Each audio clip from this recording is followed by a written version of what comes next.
want to maybe kinda Role play with you. play with me?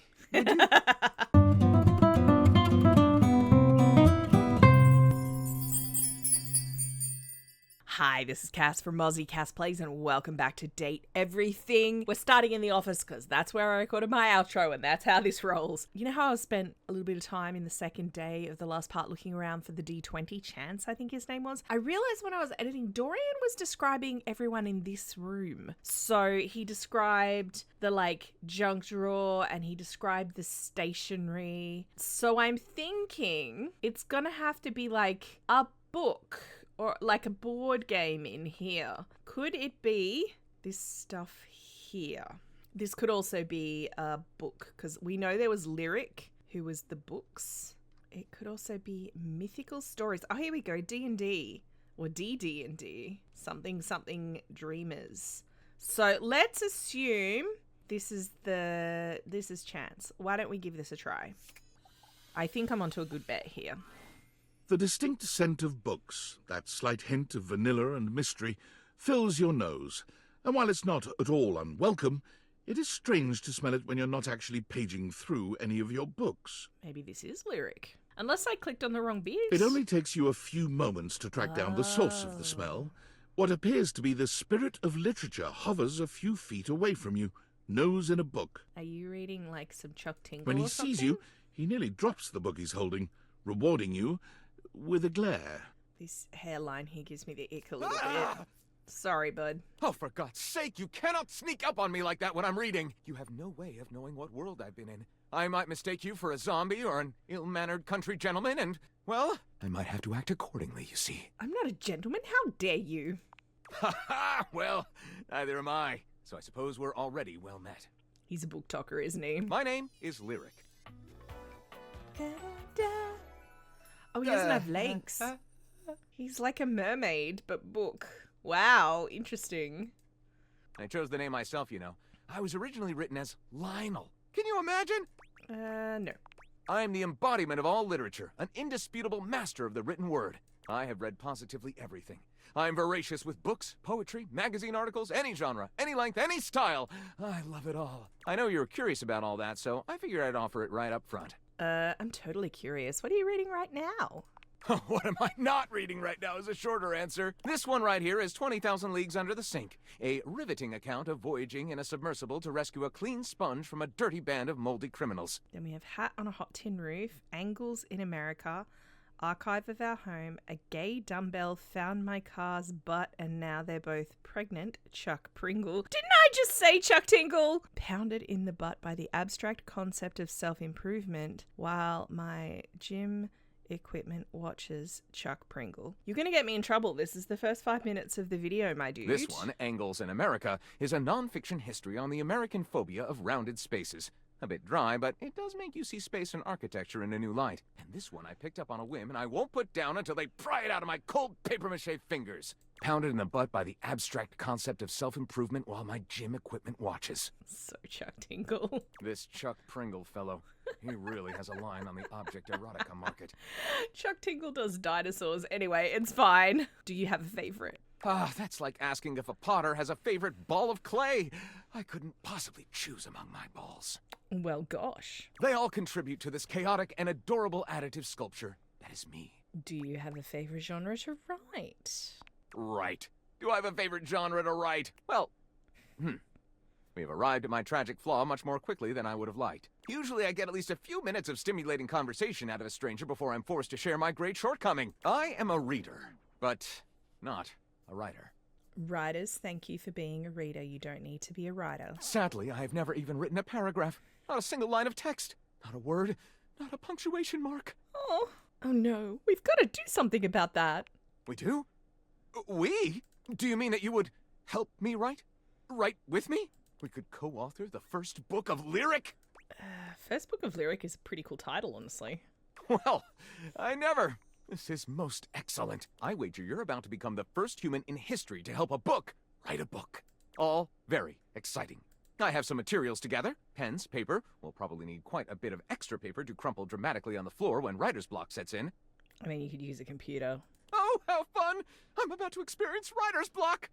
It's not fun. All right, I'll get to gathering. I'll need some time, but when you return, ready shall I be.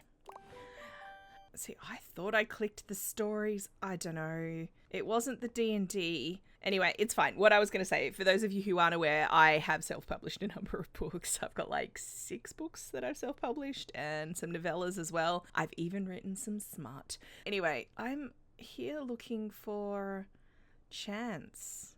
Is it possible that he's up in that box? I mean, we can try it. The frazzled figure standing before you has the sort of overworked and underpaid co-worker energy you've not seen since you started working from home. She's got googly eyes on her skirt. That is so cute. She startles when she sees you looking at her, dropping a number of office supplies clutched in her arms. Oh my god. You can see me? You can see me! Oh my god. You've walked by me for so long without looking at me. Office Romance magazine was right. Maybe this really is my year. You're stapled to each other, but is it healthy? White out your exes. 5 ways to keep that typo out of your life. 7 tricks to keep your love from drying out. Permanent and dry erase solutions to a relationship. Office Romance magazine? Oh yeah! It's the leading publication on office romances for office supplies. It said my love life was totally gonna be on fire this year. And fires, as we all know, are a very good thing. Oh gosh, listen to me babbling at you. You don't even know my name. Probably a good place to start. Yes, I'm Penelope, and I'm your office supplies. Okay, Yay! I kind of love her. Which boy, let me tell you, you sure haven't used those in a while. I've been unemployed. Sorry? Thank you. It's great that you're here though, because now you can bear witness To what? to the resurrection of Penelope office supplies. So what if no one's using me like they used to? I'm not dead yet. You're so right, Queen. Yeah! Anyway, your daily motivational office quotes calendar put it best. Your most important work is always ahead of you, never behind you. Stephen Stovey. Now what do you think that means? I'm going to say time to look to a brighter tomorrow. I feel like that's the correct answer, but this is pretty funny. Oh, well, yeah, I guess that too. Yeah. What did you think it meant? But I'm pretty sure this is saying I've got an ass that won't quit. I was meant to choose that. And it's time I make sure everybody knows it. Anyway, to that end, I've got a hot date with a cross trainer. You got any advice for me? Match his energy at all times? No. I'll just say just be yourself. A little boring, but all right. I have arrived to do battle! Christoph, you're cheating on me? Oh, there he is. I assume he means date? He does. I meant just what I said. Prepare yourself. Wow. All right. Love it. See you later. Look, I can't criticize her for seeing Christoph, given I'm seeing, like, multiple. Like, if you look at my list of loves right now, there's quite a few. Oh my gosh, the curtain. Oh my god. It's literally right there. How many times have I looked at it? Okay, never mind. You've never been ashamed of your interest in tabletop games, but ever since you stopped seeing people, you've spent far less time role-playing than you used to. The cloak-wearing nerd standing before you reminds you of days gone by, when you used to gather around a table with your college friends and pretend to be someone else. Ho there, traveler! What did you call me? No. Ho, as in, hey, howdy. How are you? You know, simple salutation. Oh, well then, a good day to you. It's a sign of how many medieval-style games I've played over the years that I actually knew what he meant, but that's fine. Ah, that's the spirit. I'm Chance, your D20. The mysterious cloak comes off, and you see the friendly face beneath. Welcome. Interesting pants. Oh, it's a dice bag. He brings his own dice bag. That's very cute. Taking a tiny respite from the drudgery of work? Just getting up to stretch my legs, walk around, talk to my things. Ah, yes. The usual. If you are up for a real adventure, I have just the thing for you. Have you ever heard of grottos and gargoyles? Are you kidding me? Of course I've heard of G&G. Oh, that's great. What's your favorite monster? Oh, and what about your favorite mystical weapon? Or class? Oh, I have so many questions. I'm partial to all of them, actually. How could I possibly choose? Wow, someone else who feels the same as me. Oh, it's so hard to pick a favorite. Everything about G&G is so cool. You wouldn't want to, maybe, kinda... Roleplay with you? play with me, would you? It would only be the single greatest thing you could do for me. That would be a lot of fun, Chance. Chance's eyes light up, his hands balling into fists as he does his best to contain his excitement. Really? Holy crit! Someone to play with me! You have no idea how hard it is to find someone to play with. Oh, I know. Should we have a group for this game? Ideally, but hey, one-on-one sessions can be a really great way to learn the game. Depending on what class you pick, though, I might have a few friends around the house who might want to hop in. Regardless, it'll give us some time to get to know each other better. I can roll with that. What's next? It's time to get you your character. All we have to do is choose your stats, your powers, and your weapons. Then your armor, your lineage, and your gargoyle gauge. Although I might leave that out for this first character. It's an optional setting. See, you can have a portion of gargoyle blood running through your veins, which lets you... I don't know. This sounds right up my alley. How about you let me make your character for you? I know the game inside and out, and you can just show up and play. Perfect. I love that idea. Oh, I'm so excited. You have no idea how much fun we're going to have. I'll even build the session based on what class you pick. What are my options? There are 3 classes I can get rolling for you. All of them are awesome, but they won't be too much of a challenge. I'd suggest the Troubadour, the Guardian, or the Enchanter. Which one would you like? Can you explain them to me? Sure. Let's start with the Troubadour. Loved by the locals for their wit and their voice, this magnificent magical minstrel can change the outcome of a dire situation with a simple tune. And with a liar by their side, this slick and seducing stupefier is sought after by those who wish to trade both coin and secrets for songs. Don't be fooled, though. The Troubadour can hold their own. They are a healthy hero, able to take hits with the best of them. What do you think about the Troubadour? They sound awesome. What about the Guardian? The mighty Guardian. This sword-wielding warrior of light and all that is right vows to protect the citizens of the realm. This is one beefy class. While this particular participant can pack a punch, they aren't the smartest of the classes. If there's a problem, they will try to solve it by punching. There's a few people in this house that are like that. It isn't a bad thing, though. A well-equipped Guardian can take down the most vicious of gargoyles. Their fighting record is just as shiny as their armor. Thoughts on the Guardian? You know, I'm still not sure. What's the last one? The Enchanter. The magic-slinging specialist who calls on charms to complete tasks. Shrouded in secrets and itchy cloaks, the Enchanter is a master of the far-off flaming finger. They are a bit more delicate, opting to avoid obvious agony by staying further back from the brawl. But don't think they aren't good at busting heads. They can spin spells to soften the toughest heel troll, or even summon a sidewinding slipper snake. How does the Enchanter sound to you? I do love me some magic. The Enchanter it is. I'm so excited! The Enchanter it is! Magic will flow and find home in your heart. I heard that Lux wanted to get into G&G more and was thinking of playing a hotshot. If you two know each other, I'll invite them. They are all over the house, bringing radiance to everything they shine on. When do we get to play? Now that I know who you want to be, it'll take me some time to finish building out the session for you. Give me a day? I should be ready by then. Anything before that, and it's a bit dicey if I'll be ready or not. Sounds great. I can't wait. Haha, me neither. Oh, it's been so long since I've played. I'll see you then. I mean, you're not really playing if you're running the session. I just cannot believe that it was there all along, and I was looking at all the shelves, and I never actually looked at the cup holder. So that's fun. Lux is obviously going to be all of the lights. I wanted to talk to Barry. I wanted to talk to Benoit. I wanted to talk to Betty. Like, I was kind of working through my list of ones that we could probably finish off, if that makes sense. As in, finish their story, as opposed to finishing them off in any other way. Barry, Chance, Betty, Benoit, Shadow Lord, the fridge, whose name I've blanked on, and the microwave, who I told him I'd come back for my briefing, and then I never did. I guess we could do that real quick. I do want to talk to Barry, though, and we've done 3 already. We get 5. Why don't we go talk to Barry now, see how he's going, and then we'll do either Betty or...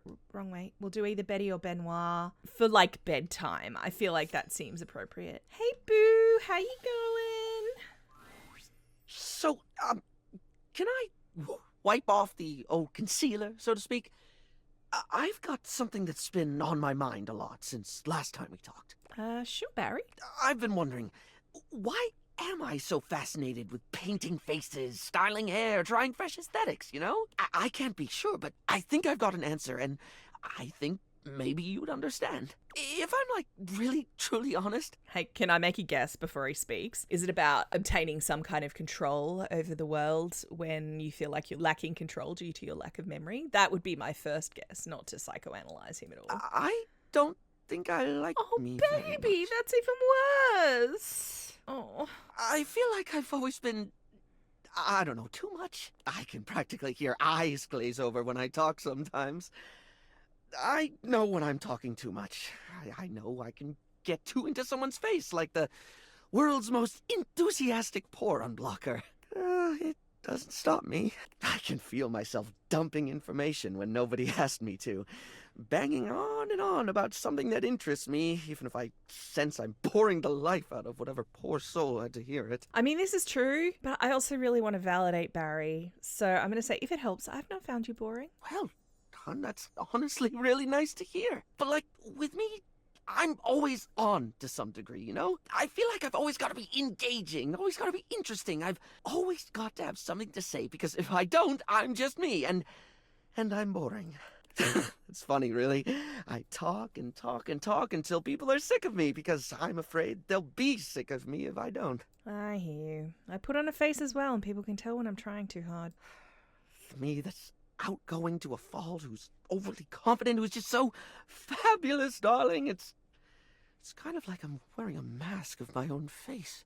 I'm not pretending to be someone else, exactly. It's more that I work so hard on projecting what I've always thought was the best version of me, because I'm afraid of people seeing all of me. But I have to admit, holding up the mask is so exhausting. He's literally masking. It must be hard. I'm sorry you feel like you have to hide things. Thank you for hearing me out. It means a lot to feel seen. I thought we might be done with Barry, actually. We've got to be getting close. All right, Betty or Benoit? I think we'll go with Betty. There's a supernatural darkness around your bed when you enter. A strange void that makes you feel slightly uneasy. It's going to be the nightmare, right? You recognize that odd feeling. Betty is speaking with Nightmare. You really don't think you could do it? Is that really something you want? It would be fun for me, but I don't think it's really your thing. You know, sex and horror have always gone hand in hand. It's not the worst idea, is it? Well, yeah, of course. But you've watched me work, and you never really seemed all that into it. Oh, I didn't? What was it you said? Oh, yeah. It was, oh God, why are you doing that?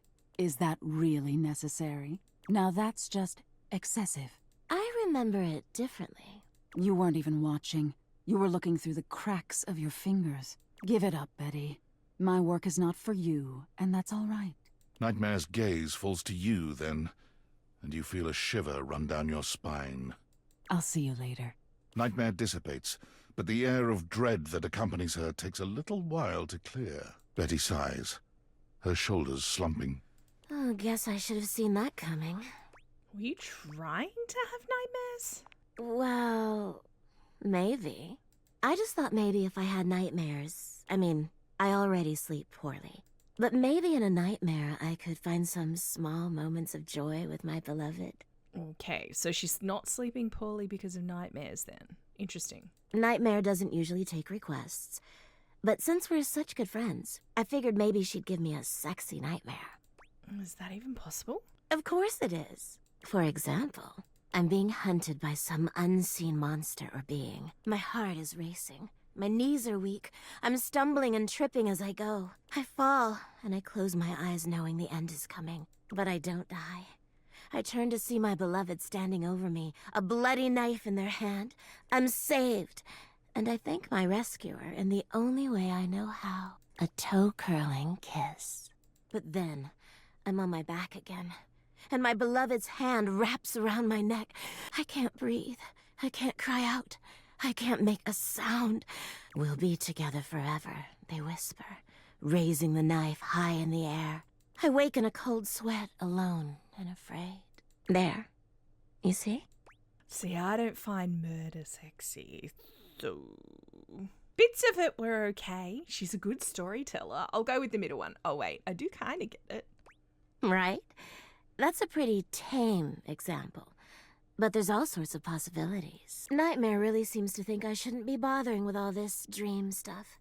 She thinks there's a much simpler solution to my problems. But I don't know who she is to talk anyway. She has the same problem I do. She just deals with it differently. What problem is that?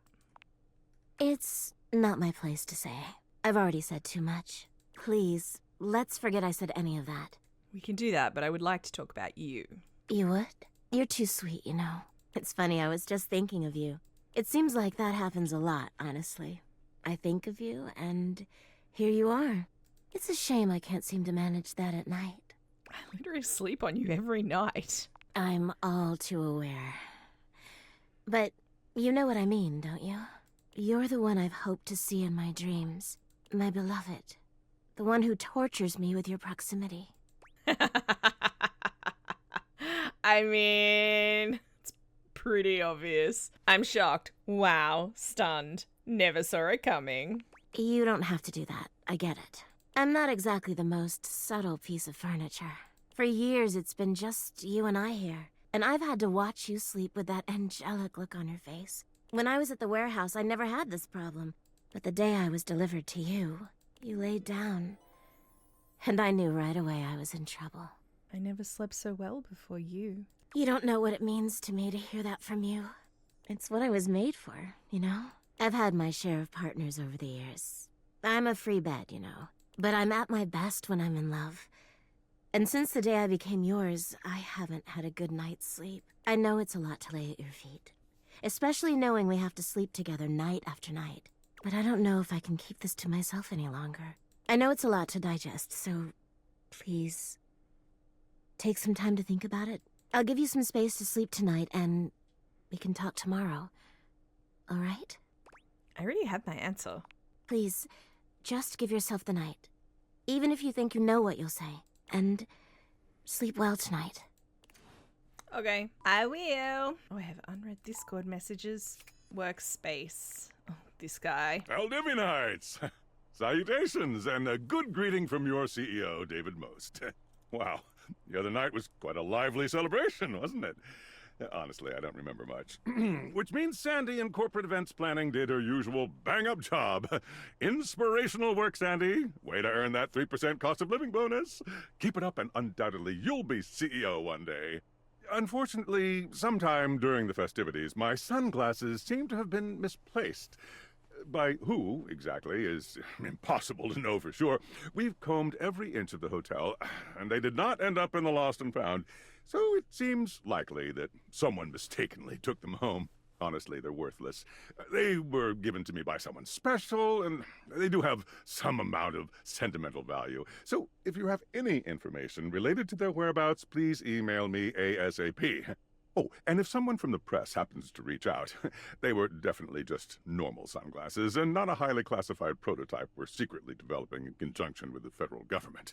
Unrelated, please bid a fond Valdivian farewell to Sandy in corporate events planning, whose role has been eliminated due to ongoing workforce optimization efforts. Best of luck in all your new endeavors, Sandy. Right. Well, he's noticed it's missing, so that's a thing. Unfortunate about Sandy and corporate events planning. She was responsible for all the best casual Friday themes. Now that she's gone, there's finally nothing left of the 7 pioneers. 7 pioneers? In the beginning, there were 7 of us, working out of David's dorm room, stealing Wi-Fi from the neighbors and using cardboard boxes for chairs. We had no idea we were changing the world. We just wanted to design a more efficient paperclip. But then the money started flowing. Money always changes people. Didn't take long for the 7 pioneers to be whittled down to 1. You? Not me. David, the CEO of Valdivian. Seems like you're not paying attention, but I suppose it can't be helped. I am mysterious and only message you sometimes. He literally said us and David. He never actually said David was one of the 7. He just said there were us. Just saying. Fine, whatever. And all this? The wretched soul-sucking corporate monster that Valdivian became, the pioneers never wanted that. One by one, they left, but I stayed. Deep down, I really believed David, the old David, was still in there somewhere. But when he wanted to use the Dateviators for military applications, I knew more drastic action was necessary. Quickly. So you stole them? I'm sorry, but there's no time. I'm using the display phone at a wireless store, and they closed 30 minutes ago. The sales associate is giving me the stink eye. I'll follow up when I can. Okay. I guess I can go to bed now. Good morning, everybody. Should I talk to Betty straight out the gate? I think I will. We're right here. It feels strange to walk into your bedroom with so much tension in the air. After all, this is where you go to relax and recharge. But you told Betty you'd give her the day to consider her confession. And now she waits for you, seated at the bed like usual. You're struck by the realization that no matter what happens here, everything will change from here on out. I mean, I might have to start sleeping on the couch. Thank you for coming. I hope you got a good night's rest. I mean, she was right there. This isn't true. Just the same as I always do. Oh, I'm so glad you slept well in my absence. What do you mean, absence? At least one of us got some decent rest. I suppose there's no point in beating around the bush here, is there? What do you think? Of me? Of the idea of us? Is there hope for us to be more than just two partners who sleep together every night? Yeah. Oh my god, really? You really feel the same? I really want to see where this goes. That's all I want. Just a chance to be something more than we've been. I can't believe this is happening. If we sleep together every night, does this mean... Don't you worry your sweet little head about that. I don't expect you to sleep with me every night, or ever. And you being with me doesn't mean you can't be with others. I have my own fun, after all. I'm just so happy we can be together now. I honestly don't even know where to begin. I feel like I know you so well, but I want to get to know you better. And you must want to know me better. After all, I've only ever been a place for you to lay your head at night. You've never seen me for who I truly am until now. Tell me what you want from me, my love. All I want to do is make you happy. Sure. First things first, I really think we should go to bed. Go right to bed. Oh my goodness. I didn't expect you to be shy about that now. Shy? Me? Never. But I get you to myself every night. I think we should have a date first. Where shall we go? Let's go dancing. Oh, yes, please. As you enter the dining room, you're pleased to find yourselves alone, mostly. Hey, Rainey. Would you play us a little something? Ooh. I'd love to. You two... Betty answers before you can, clearly thrilled for the chance to show you off. Oh, yeah. Absolutely. Oh, I'm so happy for you. Oh, I love her. All right, cuties. Tell me what you're in the mood for. Something slow. Slow? Ooh, how romantic. All right, I got you. Rainey cues up some slow, sweet music that moves your bodies instinctually. Betty wraps her arms around you. You wrap your arms around her. And the two of you move together, slowly.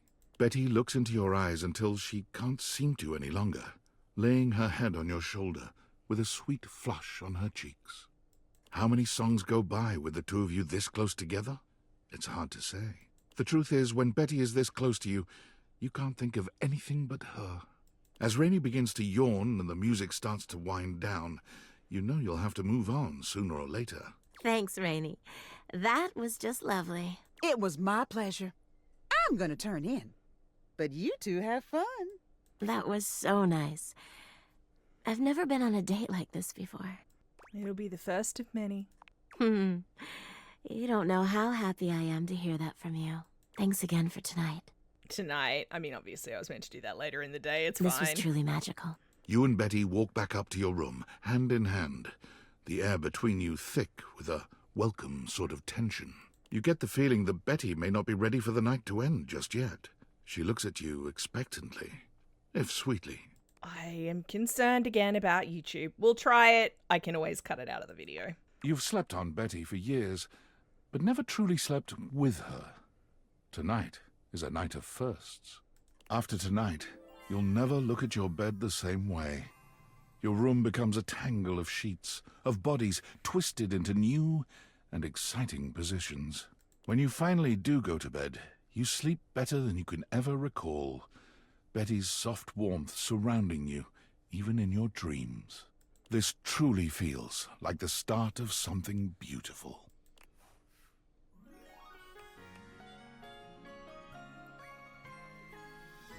Aren't you just a dream come true? Aww. What did I get? Poise? I'm still a baby deer learning to walk with less dignity. That's alright. It's fine. I'm getting there. Okay, so, Barry. I'm trying to finish some off. Let's talk to Barry real quick. Barry greets you with 2 air kisses to either side of your cheek. He's clearly in fine spirits today. Hello, darling. Hey, babe. I could not be happier to see you, you devastatingly brilliant sweetie who I remember enjoys Smile Republic brand tweezers. Look at you remembering things. Not bad, eh? Someone's been improving. I have been feeling more relaxed with you around. I feel with you I don't need to mask my problems so much anymore. It's okay that I've got a brain like an explosion in a lip gloss factory. You're right. I don't think masking is quite your style. It's still not easy to remember. It is easier, though. It's the difference between wiping the lippy toward the mouth instead of away, you know? I have to admit, I really don't know enough about makeup to get you metaphors, at least not this one. Well, if you ever want to know more, you know by now I love to talk shop. Actually, I've been thinking about getting into doing makeup tutorials, like the ones you see online. I reckon I'd be really good at that. You just have to talk really fast about loads of things and sometimes shout a lot and put text over all the footage to be popular online, right? Maybe not all the footage. Wait, what were we talking about again? We were talking about how you were working on your concentration. Oh, question. What do you think of toucans? The bird? They're pretty cool. Sorry, off topic, I know, but I've been getting really into toucans lately. They're just really neat with their big old beaks and oh my god, they're so pretty, right? I've been trying to work out my favorite toucan. They're all just so aesthetic. You've got the Togo toucan, or Toucan Classique as I call it. A timeless black and white look with the iconic yellow beak offset by deep blue eyes. But there's also the chestnut mandibled toucan with a diagonal color split down the bill, contrasting a rich yellow against a brooding maroon. Oh, okay. I can tell you've got yourself a new fixation. I'm trying to push back a bit less on the mess upstairs. Getting to talk to you and just feeling accepted. Oh, baby, did you think I wasn't accepting? I was just teasing. You see me as the clashing colors and wonky contouring I am. And the fact you haven't wiped me off makes me feel like I'm worth it. I'm quite interested in you. Oh, well, same, darling. You're definitely someone I could hyperfixate on. Oh, wait, no, that sounded creepy, like a stalkery thing. Little bit. It was a callback to, what we were talking about and the stuff, and... you know what? I'll just make a note not to say that in future. Look, I got what you meant. Don't understand that. I'll just say that's a good idea, Barry. I'm starting to think we're a good idea. A simply fabulous one, darling. Oh, I love him so much.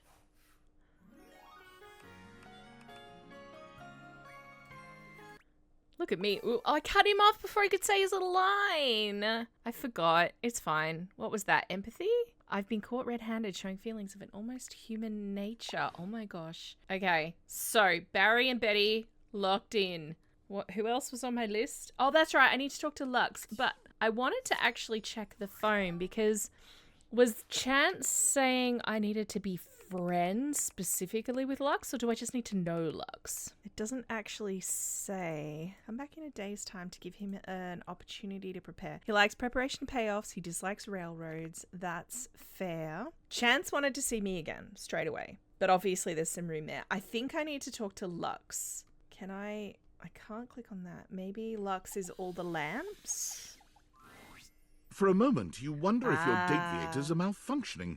But no, the fashionista standing before you is just that dazzling. That character design is amazing. They are dressed to kill.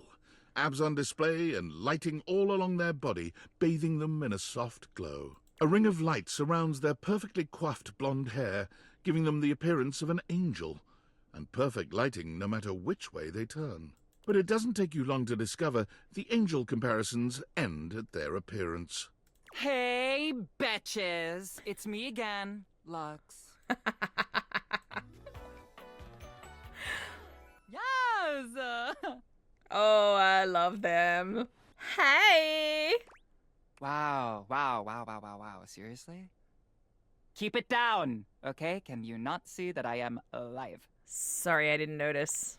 So, anyway, like I was saying, Luxies, this product is literally perfection. I can use it to cleanse and conceal any lines or wrinkles or unsightly blemishes on my glass. This tramway-activated air is ungodly good. Literally letting the light literally shine out. I can... Excuse me, but do you mind if I talk to you for a second? Like I was saying, I can literally let the light shine on everything around me, honey, and be the brightest example of positivity, peace, love, and joy. Like, when I use it, I can actually, literally feel myself glowing. Thank you, shameless plug.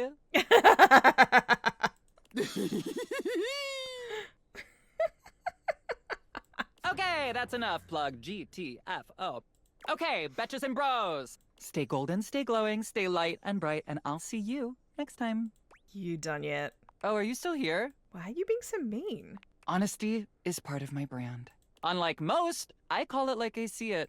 And that is why I am calling you jealous and a hater. And I don't need that energy in my life. Bye. Wow, okay. I don't know how I'm supposed to make friends with that. Let's go talk to Chance again. Maybe that will be enough. My master of the mystics! You have appeared before me as you had promised. Of course I have. I'm ready to play. I'm so glad you're here. I knew you wouldn't let me down. I rolled a crit on my insight check of you. Before we start, here's your character sheet. You will be playing the mystical enchanter by the name of Dewey Day Seamal, a hapless apprentice studying at the Arcana Mystica of the Bookshelf Bluffs.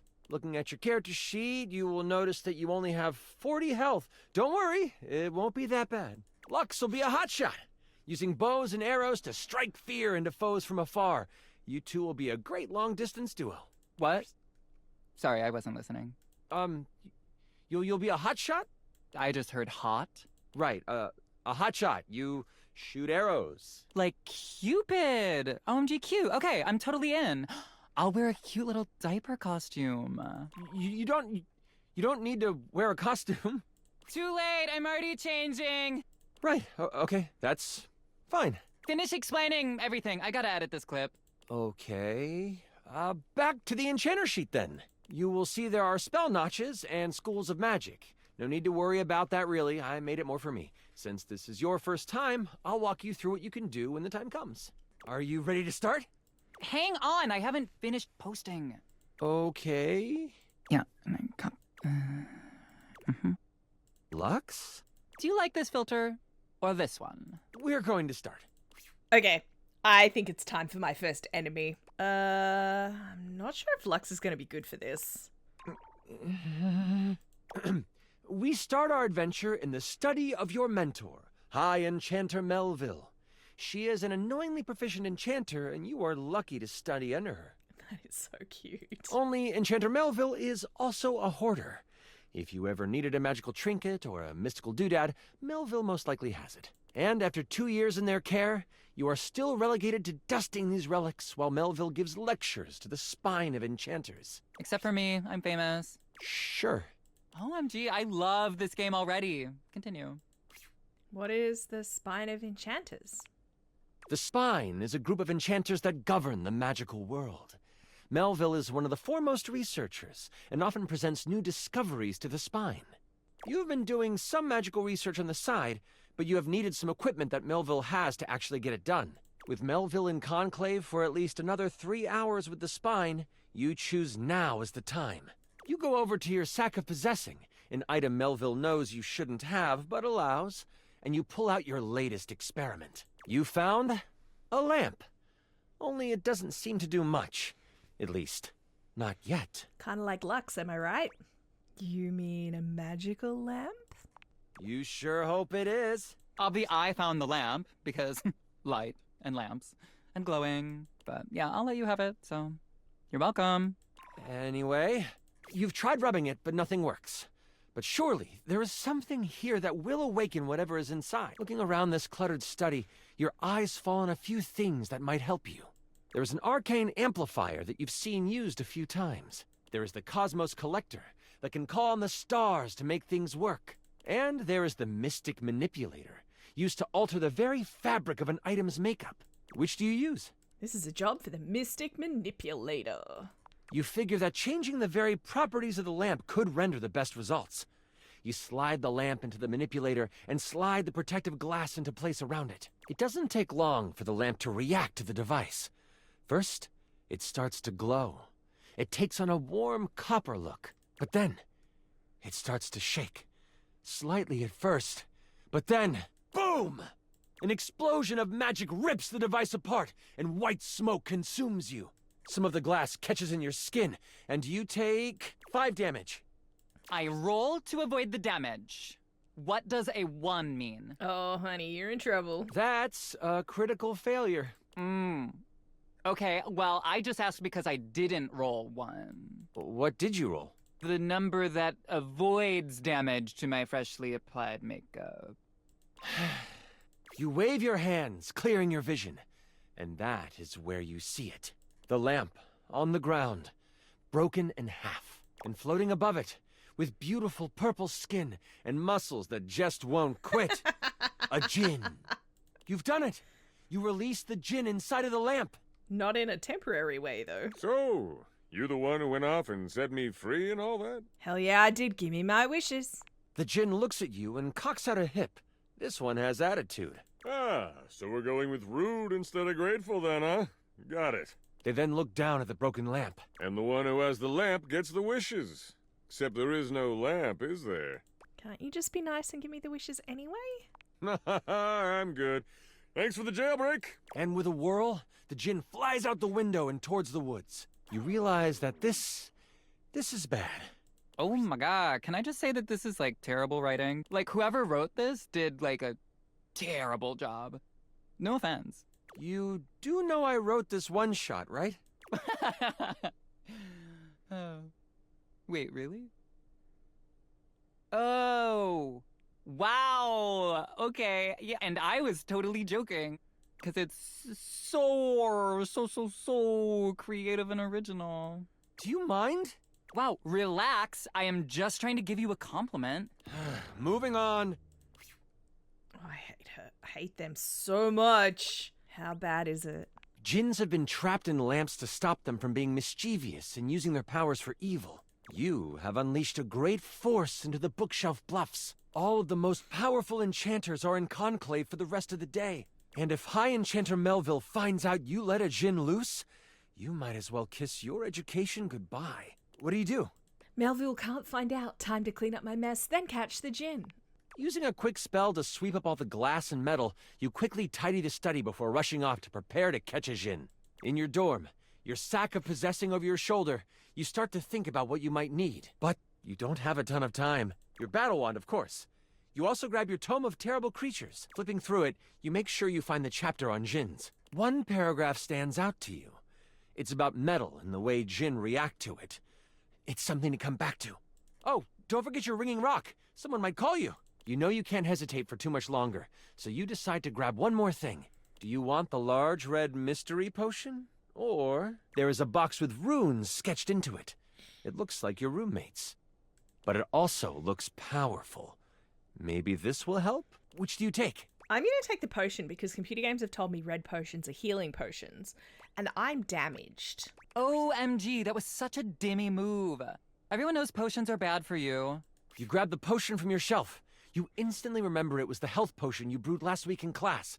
You pop it open and chug it. See, I was right. You feel yourself recover from the explosion earlier. And then some. You get... Wow! 35 health! Wow, there's not maximum With health? strength coursing through you, you head out the door and toward the woods. Don't worry about me or whatever. I'm on a cleanse anyway. You get to the edge of the woods and it isn't hard to figure out where the djinn went. A path of trees has been bowled over. The funny thing is, the path seems to be heading toward a very specific location. It is headed for the hut of the groundskeeper, Moise. Moise is a bumbling old fool, but has a good heart. If anything happened to them... This is the first time I've gotten all 3 stickers. I assume he only has 3. Well, I won't let it. Time to get a move on. You race through the woods toward Moi's cabin.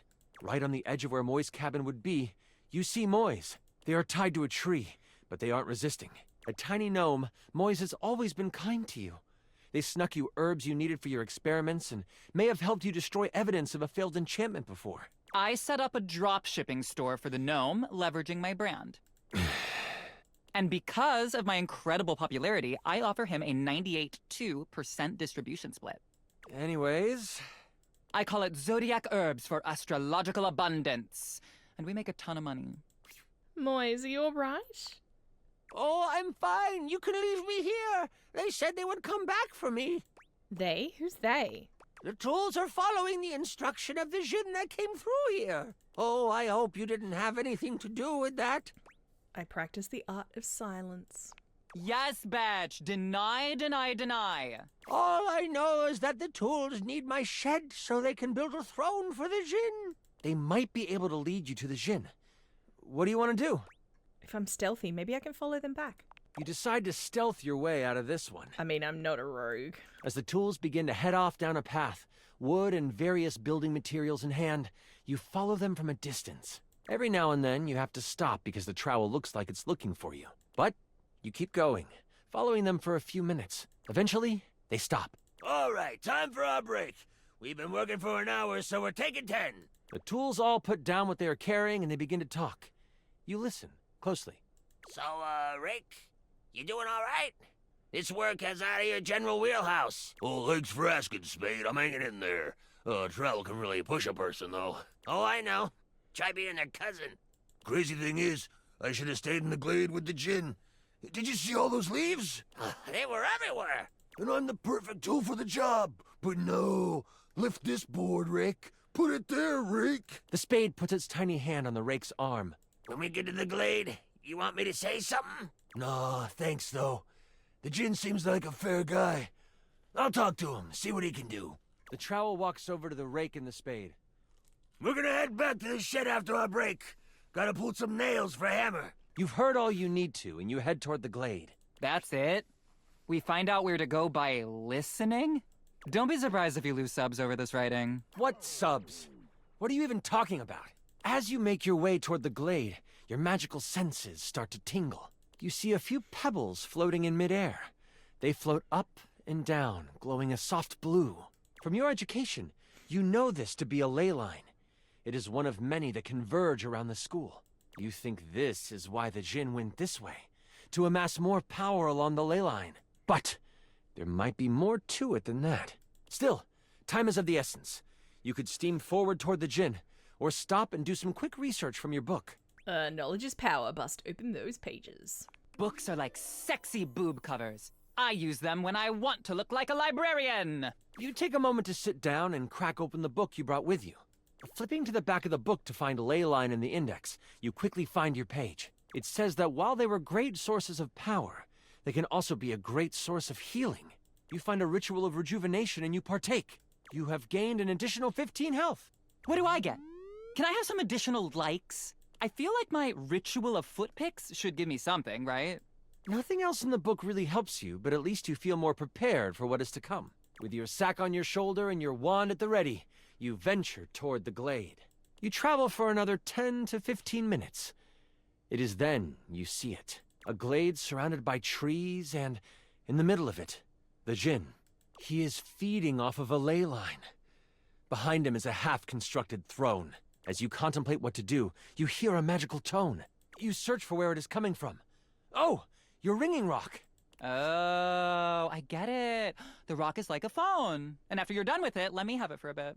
Then we'll be able to get some real powers. You quickly search your sack for the ringing rock and answer it in hushed tones. Hello, who is this? Oh, there you are. Where are you right now? That voice is one you would never forget. High Enchanter Melville is on the other end. I've come looking for you. I need you to help me in the lecture hall. We made a bit of a mess. You weren't in the study, so I figured you are done with your chores? I'm almost done. Why does it sound like you are outside? Is that a ley line I hear? Wow, she really is powerful. You know that Melville isn't the biggest fan of lying. You have a choice to make. Do you come clean? Or do you hide the truth from your mentor? We all know what the answer is here. I'm probably gonna come clean and make Lux mad. I might have unleashed an evil djinn onto the school. You what?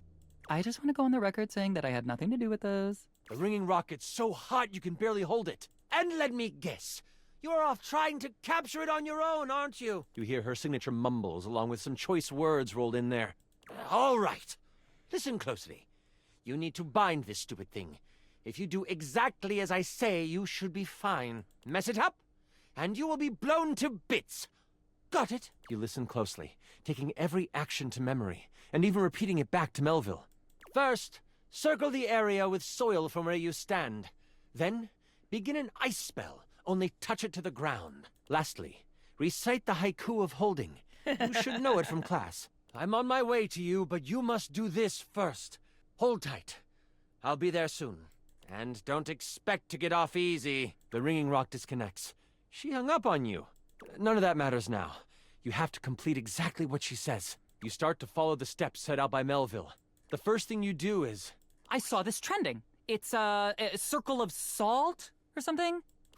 Circle the area with soil.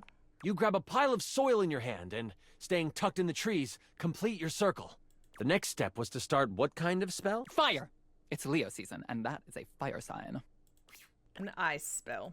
The bitter cold pulses through your finger. You touch the dirt and hear it snap together. Now, the last. What did you need to recite? This is a weird, hard magic system. I don't like it. Do you, chat? There is no chat! The haiku of holding. It comes to you quickly. It's short and sweet. You hear the spell complete, and you see a dome of magical energy surround the djinn. You hear rustling of leaves behind you. Melville quickly comes by your side. The ringing rock has tracking now? Ooh, that's good for location tags. That's not the point. Can I continue now? Yes. I mean, it's more likely that Melville knew where the ley lines converged. She gives you a smirk and a nod. I see you tamed the thing. The djinn puffs up. Psh, no one can tame me. Melville gets a very serious look on her face. We'll see about that. Stepping toward the djinn, Melville holds something in her hand. It's a lamp. Not just any lamp. One covered in runes and etchings. You'll have a choice, dear djinn. Enter the lamp and be trapped for all eternity. Or join me. Join you? Melville speaks to you without taking an eye off the djinn. With the djinn by my side, I would be the most powerful enchanter there ever was. I shall have his power, one way or another. The lamp starts to glow, and the djinn begins to be sucked into the lamp. Make your choice, djinn, she cackles. Make it now! The djinn, with a panicked look on his face, shouts, I'll aid you. My power is yours. Whoosh! A flash of light overtakes you. You can't see, but you can hear energy most intense flying around. Before you floats Melville. But she is huge. The djinn has fused with her, and she lets out an evil laugh. Before I go on, I should tell you, this is the part where I would, monologue as Melville. Is it cool if I do that? Yeah, totally. I'm gonna monologue too. Oh, for heaven's sakes, Lux! Do it in another room, at least. Fine. This is gonna be a long video. Okay. Oh, no doubt. Monologue away. Thanks. Melville lowers down onto the ley line, seeming to sniff the air that radiates with power. I know you can sense it.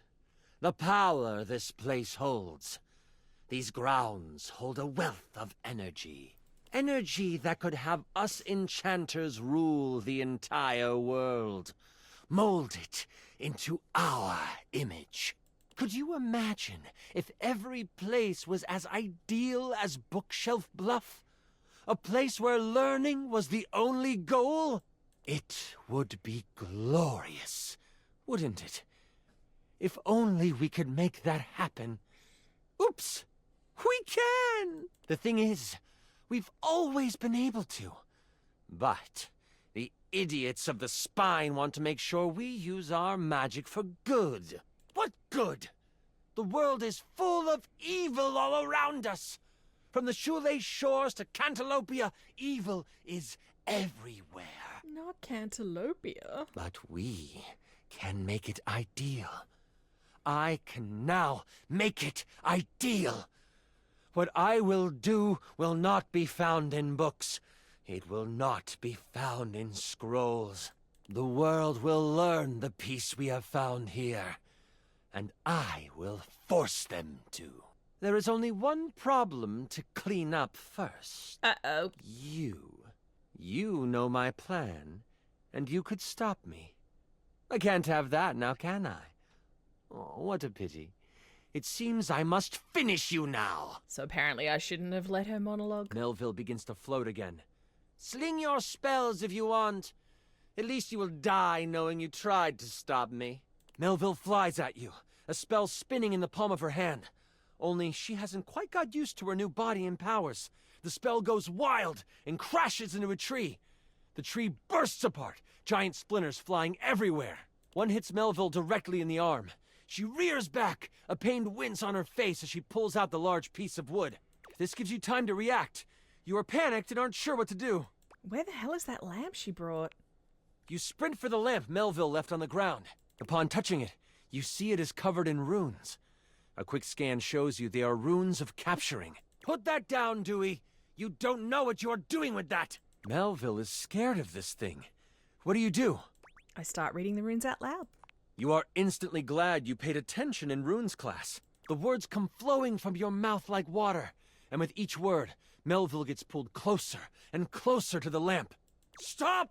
You don't have to do this! I won't kill you right now! It is obvious she has never known humility. As she gets pulled in toward the lamp, you hear a voice next to you. Well, ain't that something? You look away from Melville for a moment, and you see Moise and the tools appear beside you. The trowel groans. You destroyed all the works we done did! This distraction, though momentary, makes you slip on the pronunciation of the rune Slimthumplach. That's a hard one anyway. Melville uses this opening to fling a spell at you. It makes contact, hitting you for 15 health. I hide behind a tree and film the encounter, commenting as I do. As you are hit, the lamp flies out of your hand, and Melville goes to catch it. Only, it burns through her hand. Aha! Djinns are weak to metal. The memory of the tome comes back to you. Good thing you have metal tools right next to you. Lend me your steel, you tools. I don't know about that. Trowel protests. Moise picks him up and hands him to you. Here you go. He's mouthy, but does good work. You lift the trowel like a magical focus. A grayish silver orb of pure metal collects at the tip of the trowel. This is kinda awesome, Trowel yells. And you unleash it toward Melville. It rips through her, leaving behind a ring of smoke where it made contact. You've never done metal magic before, so you aren't sure how to summon it quickly. This leaves enough room for Melville to counterattack. With a flash of blue energy, she hits you with an arcane lance. She is still reeling from your hit, so it only hits for 5 damage. You stagger back, pushing through the pain. You lift your eyes toward Melville, and you see the other tools rushing her. Lux, are you going to help? Someone has to live to upload the tale. I'll be back here. They get a few swipes in before Melville starts to grab them by the handle and snap them in half. In that moment, as if by magic, Moise appears. Oh, this doesn't look very good. Moise lifts a hand, and vines fly out of the ground to wrap around Melville. It looks like it's holding, until... Kaplow! The vines are thrown off and burst into flames as they hit the ground. Now I have to kill you too! Die, Moise! Melville charges up an energy attack. You have a moment to react before it flies. You have enough spell notches to do your ultimate attack. Or maybe a higher level metal spell? Or there might be something else you want to do. So much metal, I spike my hair, please. You simply need time to pull enough metal into a good attack. Trowel senses what you were trying to do. Keep fighting, guys. Show them what tools are made of. Motivated by Trowel's words, the tools themselves seem to rally. The broken pieces start to magically form new metal objects.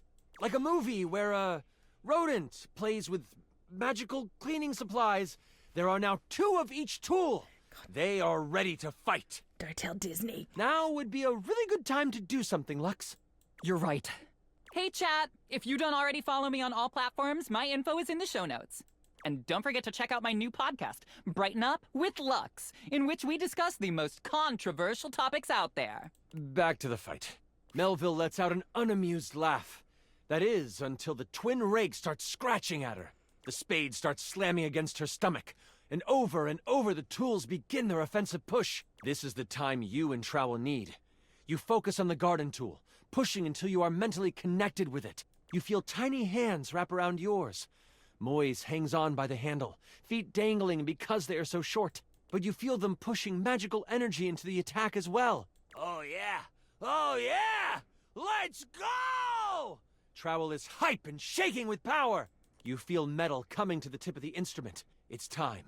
With a giant release of energy, you let it fly. You can hear the impact of the attack. Melville cries out, the sphere of metal crackling and sizzling as it works through her. If I could, I would flunk you! But she can't. Slowly, her body melts into a pile of arcane goo. It seeps into the ground, joining the bubbling magic that lies under the surface on the ley line. You have cleaned up your mess. As you run back to campus, you mentally call dibs on all of her cool stuff. I'm pretty sure that's how it works, yeah. You fought and defeated an evil djinn. With your mentor gone, you are unsure of what your future at the school holds. As you walk back to campus, exhausted and excited about the many tools and trinkets in Melville's office you can claim, you wonder if your days here are numbered. But as you walk towards the main doors of the school, you see a member of the Spine waiting for you. Moise, by some magic they will never reveal, has beat you there and stands beside the High Enchanter Jefferson. I hear you took on a djinn and won. I'm surprised I made it out alive. And you used metal magic. That, my child, is a rare deed. You have accomplished more than you know. We in the Spine hereby declare your tuition free. You may study under any enchanter you choose. That's awesome. The hero of Bookshelf Bluff must be trained up, for you have the makings of the most powerful enchanter to ever live. We shall foster your potential. And with those words, a smile appears on your face.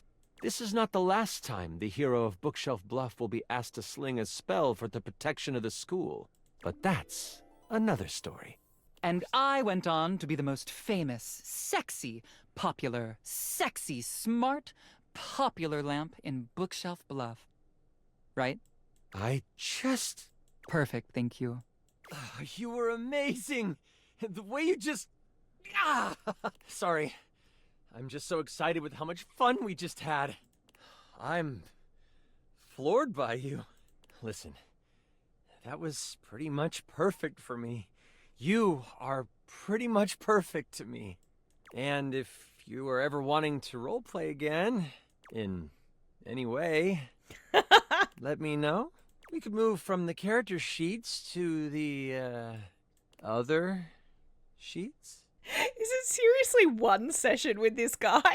Wow. We'll see what he says. I understand your insinuation and I am all here for it. Yeah, I'd like that. Until next time, you mighty hero, I'll be waiting for your epic return. Wow. That was very easy. Holy crit! You maxed out our relationship status. In one session. It's because I let him monologue, isn't it? Wow. Okay. Well, that was easy, I guess. It's going to be a very long video. I was just looking at the record time on this while he was talking. Oh boy. If I'd have known, I think I would have done that in a separate part. But it's fine. Let's see if I can find someone quick. Why don't I have a quick chat to Dorian in a different room and we'll just get the lowdown from him. Why don't we try the bathroom? Dorian is as tall as ever, but there's something off with his energy today.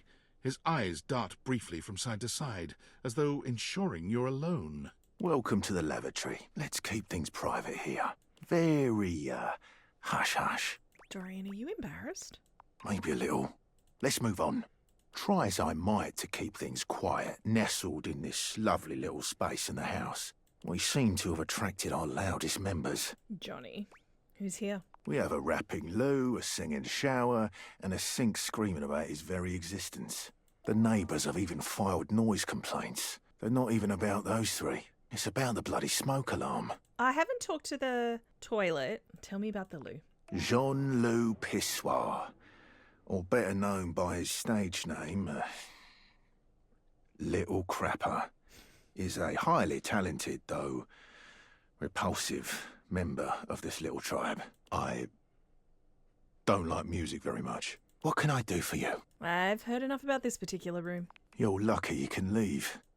Oh, mate. I figured it would be quick to talk to, but we've spoken to the sink. We're obviously friends with Johnny. I mean, there's like towels and stuff, but I'm kind of assuming things like the towels, maybe linen throughout the entire building is one. But that's all right. So I'm going to go upstairs to bed. We didn't get to talk to the Shadow. We didn't get to talk to Shadow Lord. 420XXX exclamation mark. We didn't get to talk to the microwave. But that's all right. We've got a bit of a list. So let's go to bed, and I'm going to wrap this part up here. It is going to be a long one. My apologies. If you've enjoyed, please like and subscribe. You know the drill. Drop a comment down below. Let me know who you think we should romance next time, and I will catch you next time. Thanks for watching.